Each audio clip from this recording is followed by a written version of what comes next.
LaSalle will take revenge after being defeated by UST.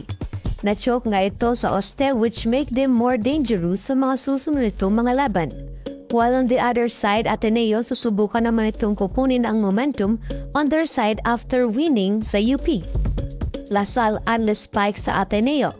Kanino more swags at angas laban sa Aguila. Cortez over Fujimoto and De Guzman kontra Kanino. Good day ka-volleyball, isang maligayang araw sa lahat. Bago natin yan simulan ay huwag mo munang kalimutan mag-like, share, subscribe, pakihit na rin notification bell para maging updated ka sa ating mga video. Bakbakan muli ng isang naghihigante laban sa team na nakagante. LaSalle babawiin ang winning column sa pagkaputol nito ng momentum against UST.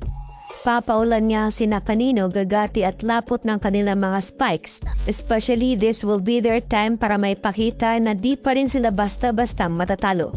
Losing a game is just normal but mostly they need to stand up para sa kanilang team. Kanino facing a big challenge sa ngayon. Napakarami nga ang bashing na natanggap nito last game kontra Oste.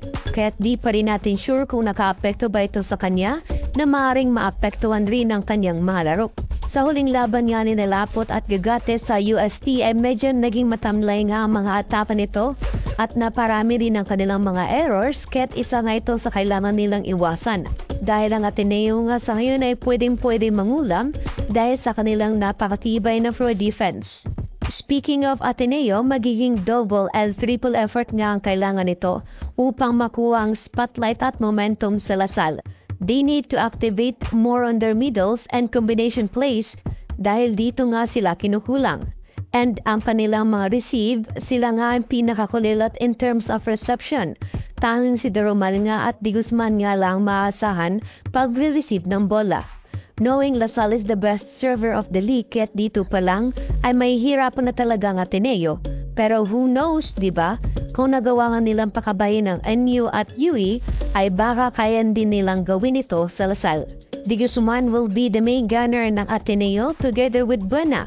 Sulit needs to step up also dahil mabagal nga itong kumilos sa laro. Miner should take responsibility para sa blockings ng team para hindi na rin mahirapan ang kanilang floor defense. At Cortez over Fujimoto.